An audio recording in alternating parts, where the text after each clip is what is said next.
صدیق رضی اللہ عنہ حضرت عمر فاروق رضی اللہ عنہ کے ادوار میں حضرت علی رضی اللہ عنہ کا جو ہے رول ایکٹیو کوئی نظر آتا ہے؟ جی بالکل ایکٹیو نظر آتا ہے. سیدنا علی نظر آتے ہیں ایکٹیو. یعنی شروع میں 6 مہینے میں اختلاف تھا نا, اس کے بعد یہ ایکٹیو رول آپ دیکھیں. بلکہ یہ اہل تشیع کے بہت بڑے عالم تھے اور وہ مطلب خلفائے ثلاثہ کی عزت کرتے ہیں, حضرت علی کو فضیلت دیتے ہیں. وہ تفضیلی شیعہ ہیں, جیسے زیدیہ ہیں آپ کے یہ شام کے اندر. تو وہ اہل سنت کے تقریباً قریب ہی ہیں. وہ خلفائے ثلاثہ کو مانتے ہیں, سیدہ عائشہ کا احترام کرتے ہیں اور اصحاب پر لعنت کے قائل نہیں نعوذ باللہ. وہ صحیح شیعہ ہیں, شیعہ نے علی میں سے, یعنی رافضی نہیں ہے وہ. تو وہ ان سے میری بات ہوئی, انہوں نے لیکچر میں کہہ دیا کہ حضرت عمر جو ہے وہ اگر دیکھیں نا جی, ان کی اگر نیت ہوتی نا حضرت علی کو بنانے کی تو حضرت علی کا اکیلے کا نام لیتے. انہوں نے یہ 6 رکنی کمیٹی اس لیے بنائی کہ جی وہ مطلب معاملے کو الجھانا چاہتے تھے. تو آپ دیکھیں نعوذ باللہ من ذالک. تو میں نے ان کو بعد میں پکڑ لیا. اب میں نام نہیں لیتا, آپ کو پتہ ہے جن کا کل فون آیا تھا, جی ٹھیک, انہی کی بات کر رہا ہوں میں. اچھا, میں نے ان کو جناب تقریر کے بعد محرم میں پکڑ لیا. میں نے کہا جی یہ آپ کی بات بالکل باطل ہے. میں نے کہا مجھے یہ بتائیے, ہماری اہل سنت کی تاریخ میں ملتا ہے کہ سیدنا عمر جب جنگ یرموک میں فتح ہوئی, جنگ قادسیہ میں ہوئی, تو پھر سیدنا عمر نے باقاعدہ انٹرنیشنل وزٹس کی ہیں. شام بھی گئے ہیں بیت المقدس کی چابیاں لینے کے لیے, ایران میں بھی سیدنا عمر خود گئے ہیں, اور کوئی فوج نہیں ساتھ لے کے گئے, چند لوگ تھے جو آپ کے ساتھ تھے, آپ کے ساتھی. ان کا اللہ پہ یقین تھا کہ اللہ زندگی موت کی حفاظت کرنے والا ہے. تو میں نے کہا بتائیے کہ وہ اپنی جگہ خلیفہ کس کو چھوڑ کے گئے تھے پیچھے؟ کہتے ہیں جی حضرت علی کو. میں نے کہا ہمارے یہاں بھی ملتا ہے سیدنا علی کو خلیفہ چھوڑ کے گئے تھے.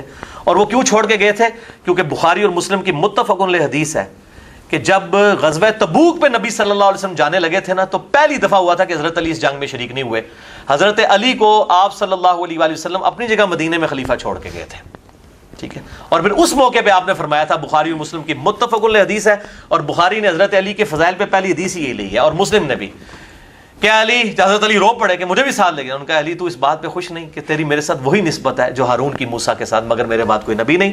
یعنی موسیٰ بھی جب کوہ طور پہ گئے تھے تو حضرت ہارون کو چھوڑ کے گئے تھے, تو میں تجھے چھوڑ کے جا رہا ہوں. تو اس کو رافضی اپنی طرف لے جاتے ہیں. وہ کہتے ہیں جی اس سے ثابت ہوا کہ خلیفہ ہیں وہ, حالانکہ حضرت ہارون جو ہے حضرت موسیٰ کی زندگی میں فوت ہوئے ہیں. حضرت ہارون کا خلیفہ موسیٰ, حضرت موسیٰ کے خلیفہ ہارون نہیں بنے بلکہ جوشوا بنے, یوشع ابن نون. اور دوسرے ناسبی جو ہے نعوذ باللہ, شاہ جی آپ کو پتہ ہے وہ اس کے دوسرا مطلب نکالتے ہیں, اتنے خبیث ہیں یہ. وہ کہتے ہیں جی اس سے پتہ چلا کہ جیسے حضرت موسیٰ چلے گئے اور ہارون کو چھوڑ کے گئے تو پیچھے امت میں اختلاف پیدا ہو گیا, تو علی کی وجہ سے پیچھے اختلاف پیدا ہو جائے گا. دیکھیں ایسی جناب ایسی طریقے سے نا وہ پوائنٹ نکالتے ہیں. پھر ٹھیک ہے, میں کہا تو پھر اگر سنیوں کے رافضیوں, سنیوں میں گھسے ہوئے ناسبیوں نے یہ حرکتیں کرنی ہیں, پھر شیعہ کے گھسے ہوئے رافضی بھی اس طرح کی حرکتیں کرتے ہیں, پھر دونوں جسٹیفائی ہیں نا. ظاہر ہے دونوں نے گمراہی کمانی ہے نا. وہ تو حدیث پوری ہونی ہے نا جو موقوفاً روایت ہے, سیدنا علی کا اپنا قول ہے. اور جب غیبی خبر ہو اور موقوفاً ہو کسی صحابی سے, وہ نبی کے بتانے پہ محمول ہوتی ہے, صحیح سند کے ساتھ ہے. فضائل صحابہ کتاب احمد بن حنبل, یہ اب چل ضمناً آ گیا, میں اس کتاب کا بھی تعارف کروا دوں. یہ پہلی دفعہ یہ کتاب الحمدللہ ہمارے جہلم شہر سے چھپی ہے. امام احمد بن حنبل رحمہ اللہ کی کتاب فضائل صحابہ, دنیا میں فضائل صحابہ کے اوپر سب سے بڑی یہ کتاب ہے. 1903 احادیث ہیں انٹرنیشنل نمبر کے مطابق, اور یہ تحکیم ایک عرب اسکالر کی تحکیم کے ساتھ چھپی ہوئی ہے, شیخ وسیع اللہ بن محمد عباس کی تحکیم کے ساتھ, اردو ترجمے کے ساتھ شائع ہو چکی ہے. اس میں وہ صحیح سند کے ساتھ 2 موقوفاً روایتیں ہیں کہ سیدنا علی رضی اللہ تعالیٰ عنہ علیہ السلام کہتے ہیں کہ میری وجہ سے 2 گروہ گمراہ ہوں گے, اور دوسری روایت ہے کہ میری وجہ سے 2 گروہ دوزخ میں چلے جائیں گے نعوذ باللہ. ایک میری محبت میں غلوب کر کے, ایک میری دشمنی میں, یعنی رافضی اور ناصبی. اب رافضی جو ہے وہ اہل تشیع میں گھسے ہوئے ہیں, اور بعض اللہ اس وقت تو تقریباً اکثریت کی حالت ہو چکی ہے. اور ناصبی جو ہے وہ اہل سنت میں گھسے ہوئے ہیں, ان میں بھی زیادہ تر اہل حدیث اور دیوبند کے اندر ہیں. اب کچھ دانے جو ہیں وہ بریلویوں کے اندر بھی آنا شروع ہو گئے ہیں. تو یہ دونوں طرف ایکسٹریم رویے موجود ہیں. تو یہ انہی کی وجہ سے یہ سارے معاملات جو ہیں نا وہ بگڑ رہے ہیں. تو وہ اس حدیث کو اس طرف لے جاتے ہیں کہ جی افتراق امت میں آ گیا, وہ حضرت موسیٰ علیہ السلام اور ہارون علیہ السلام والا معاملہ. تو میں وہ حدیث بیان کی کہ اب وہ حدیث تھی کہ مجھے, یعنی سیدنا عمر فاروق رضی اللہ تعالیٰ عنہ, اس حدیث کی بنیاد پہ جب رومن امپائر فتح ہوئی یا پرشین امپائر فتح ہوئی, تو وہ اسی لیے حضرت علی کو خلیفہ بنا کے تبوک والی سنت پہ. اگر پھر میں نے ان کو کہا اگر اس دوران سیدنا عمر شہید ہو جاتے تو آٹومیٹیکلی حضرت علی خلیفہ ہوتے, تو بدنیتی کہاں سے تھی؟ یہ بدنیتی نہیں تھی میرے بھائیوں، سیدنا عمر کی اطاعت تھی۔ بخاری اور مسلم کی متفق علیہ حدیث ہے، جب آپ کو زخم لگا 1 ہفتے تک آپ زندہ رہے۔ لوگوں نے کہا آپ اپنا خلیفہ نامزد کریں، انہوں نے کہا کہ اگر میں اپنا خلیفہ نامزد کرتا ہوں تو میں اس شخص کی سنت پر عمل کرتا ہوں جو مجھ سے بہتر ہے، یعنی ابو بکر رضی اللہ تعالیٰ عنہ علیہ السلام، اور اگر میں اپنا خلیفہ کسی کو نامزد نہیں کرتا تو میں اس شخص کی سنت پر عمل کرتا ہوں جو ان سب سے بہتر ہے میرے سمیت، یعنی رسول اللہ صلی اللہ علیہ وسلم۔ عبداللہ بن عمر کہتے ہیں، بخاری اور مسلم کے الفاظ ہیں، جب میں یہ حدیث سن رہا تھا نا حضرت عمر سے، تو میں نے اپنی بہن حفصہ سے کہا کہ بہنا مجھے لگتا ہے کہ حضرت عمر جو ہے نا کسی کو اپنا خلیفہ نامزد نہیں کریں گے، کیونکہ وہ نبی صلی اللہ علیہ وسلم سے جو عقیدت رکھتے ہیں نا، جو انہوں نے ذکر کیا نا کہ ایک ابو بکر کی سنت ہے اور ایک نبی کی سنت ہے، تو وہ نبی کی سنت کو ہی اڈاپٹ کریں گے۔ یہ ہے اصل میں وجہ کہ انہوں نے، چونکہ نبی صلی اللہ علیہ وسلم نے اپنا خلیفہ کسی کو نامزد نہیں کیا، تو حضرت عمر نے بھی اپنا خلیفہ کسی کو نامزد نہیں کیا۔ Point to be noted. تو عبداللہ بن عمر کہتے ہیں مجھے اسی وقت لگ گیا کہ یہ نامزد نہیں کریں گے۔ 6 رکنی کمیٹی بنائی، علی کو پہلے نمبر پہ رکھا، عثمان، عبد الرحمن بن عوف، طلحہ، زبیر اور ابو عبیدہ ابن جرح، سعد ابن ابی وقاص۔ ابو عبیدہ ابن جرح تو موجود نہیں تھے، فوت ہو چکے تھے، سعد ابن ابی وقاص۔ یہ 6 ہو گئے، اور پھر کہا کہ عبداللہ بن عمر کو بھی مشورے کے لیے شامل کر لینا، لیکن اس کو خلیفہ نہ چننا، یعنی وہ ملوکیت والا معاملہ نہ ہو، ٹھیک ہے۔ تو ظاہر نبی صلی اللہ علیہ وسلم بھی کوئی بادشاہ تو نہیں تھے نا، آپ اللہ کے پیغمبر تھے۔ اگر بادشاہ ہوتے تو حضرت علی کو خلیفہ بنا کے جاتے، یا آپ یہ کام نہیں کر سکتے تھے، کبھی بھی نہیں کر سکتے تھے۔ میں نے مسئلہ 55B میں بتایا۔ اور یہ دیکھیں، یہ ملوکیت کی سپورٹ میں نا قرآن سے لے کے آتے ہیں، داؤد کو اللہ نے بادشاہ بنایا، سلمان کو او بھائی انہوں نے سعودی اللہ نے بادشاہ نہیں سی بنایا، بنو امیہ نے نہیں سی بادشاہ بنایا، بنو عباس نے نہیں تھا بادشاہ بنایا حضرت داؤد علیہ السلام، سلمان علیہ السلام کو یا طالوت کو، وہ وحی کے ذریعے بنائے گئے تھے۔ ان کو آپ ان بادشاہوں کے ساتھ کمپیئر کرتے ہیں، بنو امیہ کے بدماشوں کے ساتھ؟ وہ شرم کریں۔ اور بدماش کس لیول کے اوپر دین کا بیڑا غرق کر دیا۔ مروان بن حکم کے بارے میں صحیح مسلم میں 170 نمبر 179 نمبر حدیث پڑھ کے دیکھ لیں، اس کو ابو سعید خدری نے کہا کہ نبی صلی اللہ علیہ وسلم جو ہے وہ عید کا خطبہ جو ہے وہ نماز کے بعد دیا کرتے تھے، اس نے پہلے شروع کروا دیا، کیونکہ لعنت جو کرتے تھے سیدنا علی کے اوپر، لوگ ان کی تقریر نہیں سنتے تھے، وہ پہلے سناتے تھے، جس طرح آج بھی مولوی پہلے زبردستی تقریر سناتے ہیں۔ تو اس نے کہا ابو سعید وہ طریقے متروک ہو چکے ہیں، نہیں، نبی کے طریقے کو اس نے کہہ دیا ترک کر دیے گئے۔ اب اس کو صحابی بتا رہا ہے جو نبی کے طریقے کو جاننے والا ہے، اس طریقے سے توہین کرنا، تو میں تو سمجھتا ہوں یہ نواقض اسلام میں آتی ہے چیز، سیدھی سیدھی توہین ہے یہ نبی صلی اللہ علیہ وسلم کی۔ میں نے 72 حدیثوں میں بھی حدیث ڈالی ہے۔ تو یہ جو مروان بن حکم ہے، اس کو کوئی اللہ تعالیٰ نے نہیں بنایا تھا، پھر کہتے ہیں جی اللہ کی مرضی ہوئی ہے تو یہ اوپر آیا، تو بھائی فرعون جو آیا وہ بھی اللہ کی مرضی سے آیا۔ کل کو نعوذ باللہ من ذالک پھر ہم یہ کہنے شروع کر دیں کہ حضرت عمر جو ہیں وہ بالکل ان کو صحیح کیا گیا، نعوذ باللہ جو شہید کیا گیا اور یہ اللہ کی مرضی سے ہوا ہے، نعوذ باللہ من ذالک، یہ کیسی بات کر رہے ہیں آپ؟ اللہ نے دنیا میں کھلی چھٹی دی ہوئی ہے، اگر یہی بات ہوتی تو قتل کرنے والے کا قصاص نہ لیا جاتا۔ تو اللہ کی مرضی سے مراد یہ ہوتا ہے کہ اللہ نے دنیا میں کھلی چھٹی دی ہوئی ہے، برے اعمال کرو قیامت دن پکڑ ہوگی، ٹھیک ہے نا جی۔ تو یہ بات یاد رکھیں۔ تو یہ والا معاملہ جو ہے میرا اس حوالے سے یہ موقف ہے جو میں نے آپ کو بتا دیا کہ ایکٹیو پارٹ رہے ہیں، اور بعد میں وہ 6 رکنی کمیٹی میں بھی تھے، اور اس میں اینڈ میں بھی آپ دیکھیں سب دستبردار ہو گئے، آخر میں سیدنا علی اور عثمان رہ گئے، اور سب سے پہلے بخاری میں آتا ہے عثمان کی بیعت علی نے کی ہے، اور اس کے بعد ظاہر ہے حضرت علی کا حق تھا۔ اچھا میں آپ کو ایک نیک نیتی کی بات بتاؤں، حضرت عثمان کے اوپر بعض لوگ تان کرتے ہیں، ہمیں بھی کئی معاملات میں ان سے اختلاف رائے ہے، لیکن ہم تان نہیں نعوذ باللہ کرتے، خلیفہ راشد ہیں تو ظاہر ہے پھر ساری معاملہ۔ حضرت عثمان کے بارے میں کہتے ہیں جی وہ حضرت علی کی جگہ کے لیے مخلص نہیں تھے، نعوذ باللہ۔ میں کہتا ہوں حضرت عثمان کے اندر ذرا سی بدنیتی ہوتی نا تو صحیح بخاری میں آتا ہے کہ آخری حج کے دوران ان کی نکسیر پھوٹ پڑی جب ان کی عمر 82 سال تھی، لوگوں نے ان کو کہا کہ اپنا خلیفہ کسی کو نامزد کریں، ان کا بیٹا ابان بھی موجود تھا اور لوگ بھی موجود تھے، بلکہ مشورہ آیا جی طلحہ کو بنا دیں، زبیر کو بنا دیں، اس قسم کے مشورے آنا شروع ہو گئے۔ حضرت عثمان نے نہیں کسی کی بات مانی۔ اگر حضرت علی سے بغض ہوتا نا تو وہ کہتے ٹھیک ہے میں اپنی زندگی میں بنا دوں تاکہ علی بن نہ سکے، بالکل نہیں، وہ یہ کام نہیں، وہ امت کو شورا کے اوپر چھوڑ کے جانا چاہتے تھے۔ ظاہر ہے آخر میں حضرت علی اور عثمان ہی بچے تھے، تو ان میں سے ظاہر ہے ایک نہیں بننا تھا، تو عثمان تو شہید ہو گئے، اس کے بعد سیدنا علی نہیں بننا تھا۔ تو یہ جو اس طرح کی بدنیتی پہ یہ مبنی باتیں کرتے ہیں نا، ان کو بالکل شرم کرنی چاہیے۔ سیدنا جو عثمان غنی رضی اللہ تعالیٰ عنہ تھے وہ اس حوالے سے بالکل مخلص تھے، انہوں نے کوئی ایسا کام نہیں کیا کہ جس کی وجہ سے، اور دیکھیں حضرت عمر فاروق رضی اللہ تعالیٰ عنہ کتنے مخلص تھے۔ جب 6 رکنی کمیٹی بنائی نا، صحیح بخاری میں آتا ہے تو حضرت عمر نے ساتھ کہا کہ دیکھنا اگر تم سب کے سب سعد بن ابی وقاص پر متفق ہو جاؤ نا تو اس کو خلیفہ چن لینا، اور یہ پلی نہ لینا کہ میں نے اسے گورنری کے عہدے سے معزول کیا تھا. یعنی یہ نہ ہو کہ ساتھ پہ متفق ہو جائیں اور لوگ کہیں گے نہیں انہوں چھڑ دوں تو ساڑھے بزرگاں نے نا ریجیکٹ کیتا ہوا ہے. یعنی حضرت عمر کو بھی یہ بات پتا تھی کہ میں نے سعد کو گورنری کے عہدے سے جو ہٹایا ہے، وہ تو ان کی عادت تھی کہ 4 مہینے بعد ہٹا دیے، 4 سال بعد ہٹا دیتے تھے. وہ تو حضرت معاویہ کے 4 سال پورے نہیں نہ ہوئے حضرت عمر کے دور میں، ورنہ ان کو کسی اور عہدے کا گورنر مطلب کسی اور صوبے کا بنا دیا جاتا.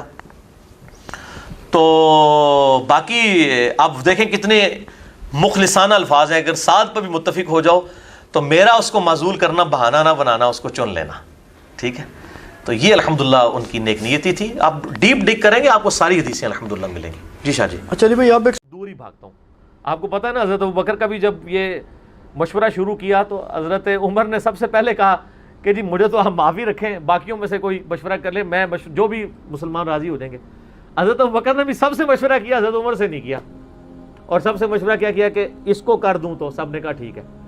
جب اناؤنسمنٹ کی تو حضرت عمر نے کہا کہ بھی آپ نے مجھ سے مشورہ، ان کا مجھے پتا تھا تم نے تو ماننا ہی نہیں ہے، بس اب اس کو مسلمانوں کے مشورے کو قبول کرو. تو حضرت عمر کی ایک طبیعت میں ایک عاجزی والا معاملہ تھا، اور آپ دیکھ لیں کہ یہی عاجزی ہے جو ان کو ایمان کی طرف لے آئی ہے. نبی علیہ السلام کی ترمذی میں دعا ہے نا، اے اللہ عمر ابن حشام اور عمر ابن خطاب میں سے ایک کو اسلام کی دولت دے دے. ابو جہل کو کیوں نہیں ملی؟ میں آپ کو ایک ہی فرق ایک ہی بندے کی زبانی بتا دیتا ہوں. حضرت عبداللہ ابن مسعود کہتے ہیں، صحیح بخاری میں آتا ہے کہ جب اس مرنے کے قریب تھا، وہ جو 2 بچوں نے اس کو قتل کر کے نیچے گرایا، بھی اس کی رمق باقی تھی، تو میں اس کی جب گردن کاٹنے کے لیے اس کے سینے پہ چڑھا تو مجھے کہنے لگا کہ تم ایک یعنی کم ذات کے آدمی نے ایک بہت بڑی سواری کے اوپر سوار ہوا ہے اور میری گردن کو نیچے سے کاٹنا تاکہ سردار کی گردن نظر آئے. یہ اکڑ آخری وقت میں بھی نہیں جا رہی ہے. ٹھیک ہے جی. اور دوسری طرف آپ حضرت عمر فاروق رضی اللہ تعالیٰ عنہ کو دیکھیں کہ بلال حبشی کو کہہ رہے ہیں، صحیح بخاری میں حدیث ہیں کہ ابوبکر ہمارے سید ہیں جنہوں نے ہمارے سید بلال کو آزاد کروایا. عرب کے بنو عدی کا سردار ایک حبشی کو، یہ آپ امیجن ہی نہیں کر سکتے آج کہ خاندانی وہاں پہ نظام، قریش تو اپنے برابر کسی کو سمجھتے نہیں تھے، سیدنا بلال کہہ رہے ہیں. اور ایک دفعہ جب ابو جہل پٹائی کر رہا تھا عبداللہ ابن مسعود کی، دھکا مار کے چلا گیا. یہ سب کچھ عمر سیریز میں فلمایا قطر والوں نے. تو وہ اب وہ نیچے گرے پڑے ہوئے ہیں، حضرت عمر وہاں سے گزر رہے ہوتے ہیں، ابھی اسلام نہیں قبول کیا ہوتا. تو وہ ہاتھ پکڑ کے اسے اٹھاتے ہیں تو عبداللہ بن مسعود کی زبان سے نکل جاتا ہے کہ واللہ تم ان دونوں میں سے بہتر ہو. تو یعنی جو نبی علیہ السلام نے 2 مانگے ہیں نا، ان میں سے تم بہتر ہو. یعنی عاجزی ہے، یعنی ہے کافروں کی پارٹی میں اور میرے ساتھ بھی اس نے سلوک کر رہے ہو، اور وہی ہوا، اللہ تعالیٰ نے ان کو قبول کر لیا. تو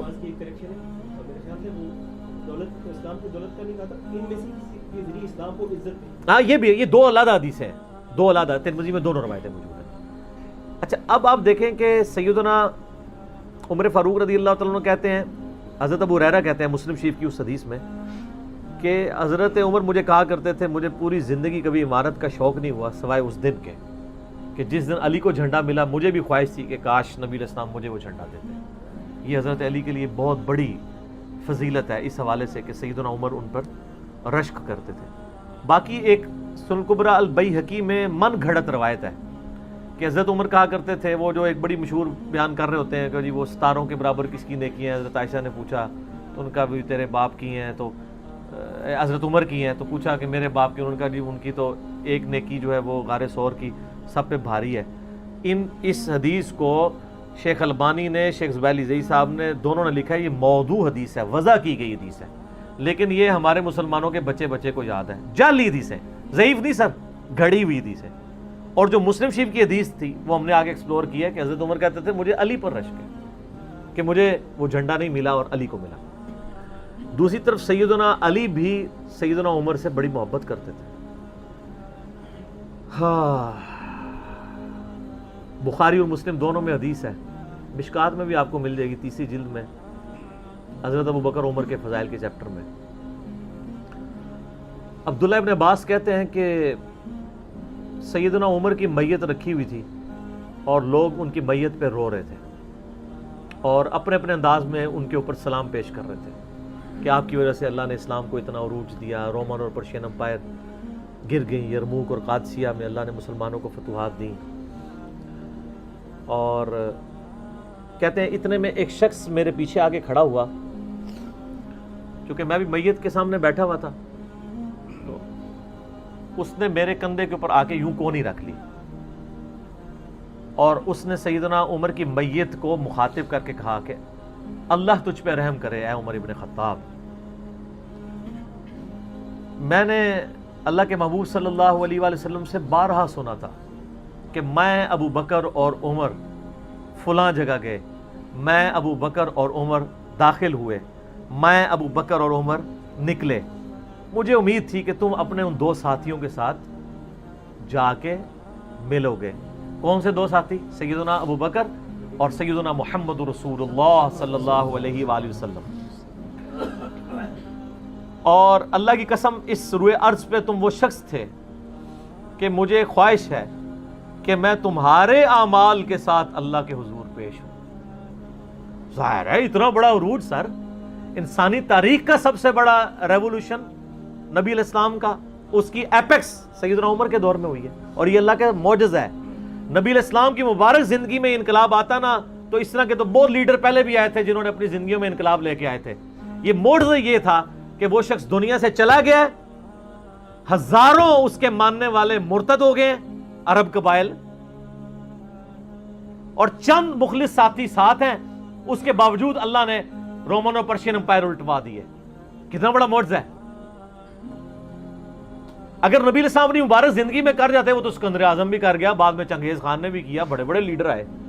یہ ڈفرنس ہے، ایک یہ ڈفرنس، اور دوسرا ڈفرنس یہ کہ نبی علیہ السلام نے اپنی وفات کے بعد 10 سال بعد، 20 سال بعد، 30 سال بعد، 50 سال بعد، ایون 500 1000 سال بعد ہونے والے واقعات کو بھی بیان فرما دیا کہ یہ ہوگا۔ آج تو ہم تاریخ میں دیکھ سکتے ہیں کہ وہ سب کچھ ہوا ہے۔ اگر آپ کو شوق ہو تو دلائل النبوہ امام بیہقی کی کتاب ہے، 3500 حدیث پہ، 5ویں صدی ہجری میں لکھی گئی ہے۔ اس میں 500 سال میں جو نبی علیہ السلام کی پروفیسیز پوری ہوئی ہیں نا، منوان اسی طریقے سے موجود ہیں۔ بخاری مسلم میں جو حدیثیں ہیں تاتاریوں سے جنگوں والی، وہ اس وقت تک نہیں ہوئی تھیں، حدیثیں تو پہلے سے موجود تھی۔ آج تو ہم ان کو بھی درست مان رہے ہیں، ٹھیک ہے۔ نبی علیہ السلام نے پریڈکشن کی تھی کہ عنقریب کیسر روم ختم ہوگا، قیامت تک کوئی کیسر نہیں ہوگا، بخاری مسلم کی حدیث ہے، اور دیکھ لیں قیامت تک کوئی کیسر نہیں ہوا۔ عنقریب پرشین امپائر ختم ہوگی اور قیامت تک کوئی کسرا نہیں ہوگا۔ آج دیکھ لیں 1400 سال ہو گئے ہیں سر۔ یہ اسی طریقے سے ہے کہ میں کہوں کہ عنقریب امریکہ اور رشیا ختم ہو جائیں گے ود ان فیو ایئرز، اور قیامت تک کبھی ان کو پاورز نہیں ملیں گی جو کہ ابھی پاور ہیں اور جن کی صدیوں سے چل رہی ہیں، اور وہ پھر پاور بھی ان لوگوں کے ہاتھوں ہوئی ہیں کہ جن کے پاس اسلحہ بھی نہیں تھا ان کے ساتھ لڑنے کے لیے، مین پاور بھی نہیں تھی ان کے لیول کی، الٹوا دی اللہ تعالیٰ نے۔ ابن عباس کہتے ہیں کہ حضرت عمر فاروق رضی اللہ تعالیٰ عنہ کی میت پہ، یعنی یہ کلام وہ جو شخص میرے یعنی کندھے پہ کونی رکھ کے کر رہا تھا نا، تو میں نے جب اس کو مڑ کے دیکھا تو وہ علی بن ابی طالب تھے جو سیدنا عمر کے بارے میں یہ کلمات کہہ رہے تھے۔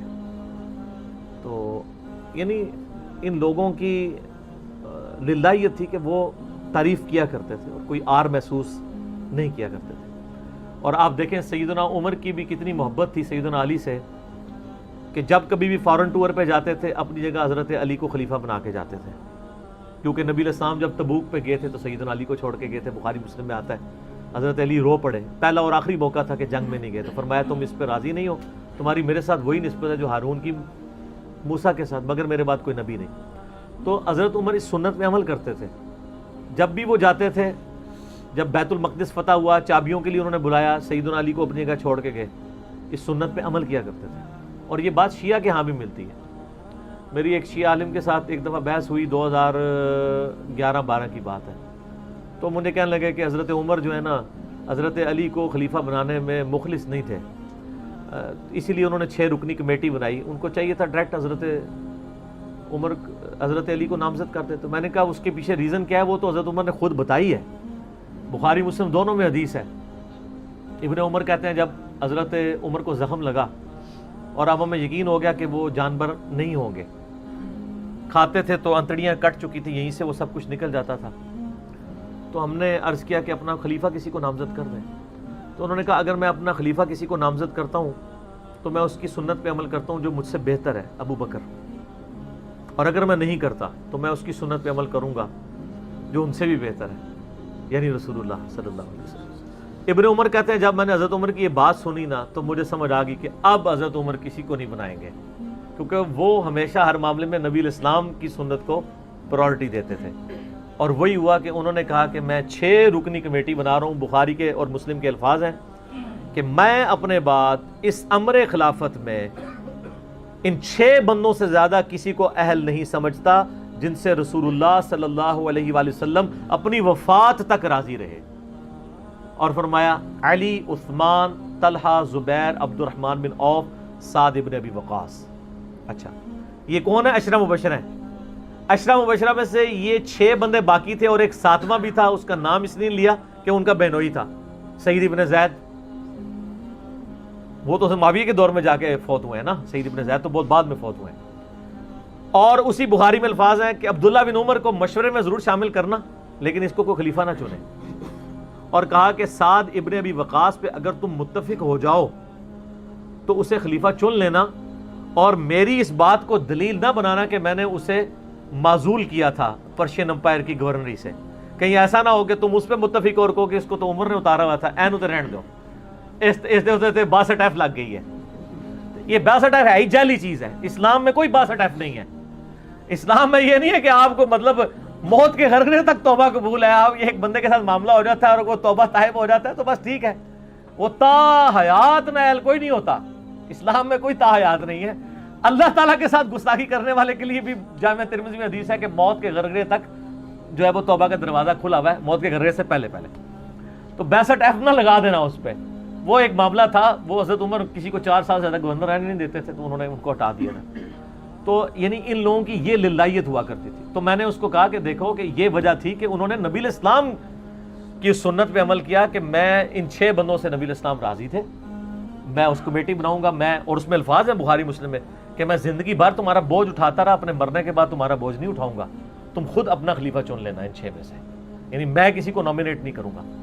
دوسرا میں نے اس شیعہ عالم سے یہ بات کی کہ حضرت عمر اتنے بڑے رسک کے اوپر تھے کہ جس نے پوری دنیا کو الٹ دیا ہے، اور وہ چند بندے لے کے رومن اور پرشین امپائر کا وزٹ کر رہا ہے، کوئی بھی قافلہ ان پہ حملہ کر کے ان کو شہید کر سکتا تھا، اور اگر خدا نہ خواستہ اس دوران وہ شہید ہو جاتے تو حضرت علی آٹومیٹکلی خلیفہ ہوتے کیونکہ ان کو چھوڑ کے گئے ہوئے تھے۔ یہ ان کا اخلاص تھا۔ پھر سیدنا عمر نے حضرت علی کو چیف جسٹس لگایا ہوا تھا حجاز کا۔ چیف جسٹس آج کل نہیں سنبھالا جا رہا، اور اس زمانے میں جب اسلام کا دورہ ہو، عدل کا نظام ہو، اور تینوں جو زہد کے امام تھے نا، حضرت عمر نے ان کو چیف جسٹس لگایا تھا۔ رومن امپائر گری، اصحاب صفہ میں سے ابو درداء کو لگایا، سب سے غریب ترین صحابی، یہ ان کا کرائٹیریا تھا۔ ابو سفیان، بڑے بڑے لوگ جو اینڈ پہ مسلمان ہوئے، یہ لائنیں بنا کے کھڑے رہتے تھے، حضرت عمر ان کو نہیں ملتے تھے جب تک باقیوں سے فارغ نہ ہو جائیں۔ وہ کہتے تھے ہم سردار، ان کا نہیں، تم اسلام میں بعد میں آئے ہو۔ اور وہ مہاجرین کے وظیفے اور اصحاب بدر کے وظیفے انہوں نے باقیوں سے ڈبل لگائے ہوئے تھے کہ انہوں نے برے وقت میں اسلام کا ساتھ دیا۔ اور پرشین امپائر گری، عبداللہ ابن مسعود، زہد ترین صحابی، زہد کے امام، ان کو وہاں پہ چیف جسٹس لگایا، اور حجاز کے اندر سیدنا علی کو لگایا۔ اور اس سے بھی بڑھ کے سیدنا علی بن ابی طالب کی ایک بیٹی ہے ام کلثوم، سیدہ فاطمہ سے ان کا رشتہ مانگا سیدنا عمر کہ میرا اہل بیت رسول کے ساتھ رشتہ بن جائے۔ صحیح بخاری میں بھی اس کا ذکر اشارتاً موجود ہے ام کلثوم کا۔ شیعہ اور سنی دونوں کے ہاں ان کی کتابیں تو مانتی ہیں، بابیں نہ مانے تو علیحدہ بات ہے، کتابوں میں موجود ہے کہ سیدنا عمر فاروق کی بیوی تھی ام کلثوم، اور سلام اللہ علیہ، اس کی وجہ سے یعنی انہوں نے ایک فخر محسوس کیا کہ میرا اہل بیت کے ساتھ ایک رشتہ داری والا معاملہ ہو جائے۔ تو سیدنا عمر اس طرح کے معاملات کے اندر اہل بیت کے ساتھ بہت حسن سلوک والا معاملہ کیا کرتے تھے، اگرچہ ان کی طبیعت میں سختی ضرور تھی لیکن جو دین کے معاملے میں تھی وہ ساری سختی اپنی ذات کے معاملے میں نہیں ہوا کرتی تھی۔ صحیح مسلم میں ایک حدیث ہے، اسی پہ میں کنکلوڈ کرتا ہوں کہ سیدنا عمر نے ایک خواب دیکھا کہ مجھے ایک مرغے نے خواب میں ٹھونگے ماری ہیں. تو انہوں نے پھر اگلے دن خطبہ دیا. انہوں نے کہا کہ میں نے خواب گرچه شاهین خود بر سر پروازی هست، اندرین بادیه پنهان قدر اندازی هست. آنچه از کار فرو بسته گره بگشاید، هست و در حوصله زمزم پروازی هست. تاب گفتار اگر هست شناسایی نیست، وایان بنده که در سینه او رازی هست. گرچه صد گونه اسد سوز مرا سوخته اند، ای خوشحال ست آن سوز که همسازی هست. مرد خاکیم و سزاوار دل زنده شدی، این دل زنده و ما کار خدا سازی هست. شعله سینه من خانه فروز است. میں دیکھا ہے کہ اس طرح مجھے ایک مرغ نے چونچے ماری ہیں خواب کے اندر. میں نے اس کی تعبیر یہ کی ہے کہ عنقریب مجھے قتل کر دیا جائے گا، اور اگر بائی چانس اچانک میں مار دیا جاؤں، یہ تو کسی کو نہیں پتا تھا کہ وہ ایک تقریباً 3-4 دن تک زخمی حالت میں ہوش میں رہیں گے. اچانک بھی تو مر سکتے تھے اگر گردن ادھر جاتی. اگر میں اچانک مار دیا جاؤں تو تم اس امر خلافت کو ان 6 بندوں سے باہر نہ جانے دینا. صحیح مسلم میں ان 6 بندوں کے نام نہیں ہیں، لیکن بخاری میں وہ نام بھی ہیں: سیدنا علی، عثمان، طلحہ، زبیر، عبد الرحمن بن عوف اور سعد ابن ابی وقاص. اور انہوں نے کنسنسس کے ساتھ پھر بعد میں سیدنا علی اور عثمان ہی بچ گئے تھے. ان میں ٹائی پڑ گئی تھی تو الٹیمیٹلی پھر حضرت عثمان کو چن لیا گیا. تو اگر میں اچانک مار دیا جاؤں تو ان 6 بندوں سے باہر کسی کو خلیفہ نہ چننا. اور مجھے پتا ہے کہ جب تم ان 6 بندوں میں سے کسی کو خلیفہ چنو گے تو کچھ لوگ تمہاری مخالفت کریں گے، اور یہ وہی لوگ ہیں جن کو میں نے اسلام کی خاطر اپنے ہاتھوں سے مارا ہوا ہے. یعنی وہ لوگ جو بالکل اینڈ پہ مسلمان ہوئے ہیں، جن سے ہم نے غزوہ بدر، خندق، احد لڑی ہوئی ہے. اب یہ اینڈ پہ مسلمان ہوئے ہیں، چونکہ وہاں پہ بھی انہوں نے حکمرانی دیکھی ہوئی ہے، تو یہاں پہ بھی ان کی خواہش یہ ہوگی کہ ان میں سے کسی کو خلیفہ چنا جائے. تو جب تم دیکھو کہ ایسے لوگ اس خلافت کے دشمن ہیں، ان 6 میں سے کسی بندے کی خلافت کے مخالفت کر رہے ہیں، تو تم سمجھ لینا کہ یہ لوگ اللہ کے دشمن، اور دوسرے الفاظ تو بڑے سخت ہیں، کافر ہیں. اب اس کی انجینئرنگ میں نہیں کرتا، وہ پھر کسی اور طرف بات چلی جائے گی. آپ میرا ریسرچ پیپر واقعہ کربلا کا حقیقی پس منظر 72 صحیح الاسناد احادیث کی روشنی میں، جس میں میں نے 200 روایتیں اکثر بخاری مسلم سے پیش کی ہیں، اس کے سٹارٹ میں نے حدیث لکھ کے پھر لکھا ہے کہ اب آئندہ صفحات میں آپ کو پتہ چلے گا کہ سیدنا عمر اسلام کا دشمن کن لوگوں کو سمجھتے تھے. اور یہی الفاظ صحیح بخاری میں عبداللہ بن عمر نے بھی استعمال کیے تھے. کس کے بارے میں کیے تھے وہ ہمارا ریسرچ. پڑھنے دار مان کرے تے ناکی میں پڑے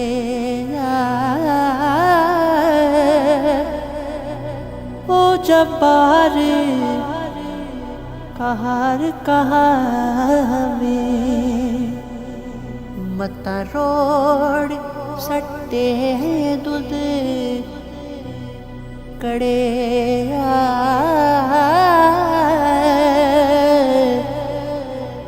سونی صورت تے عاشق ہونا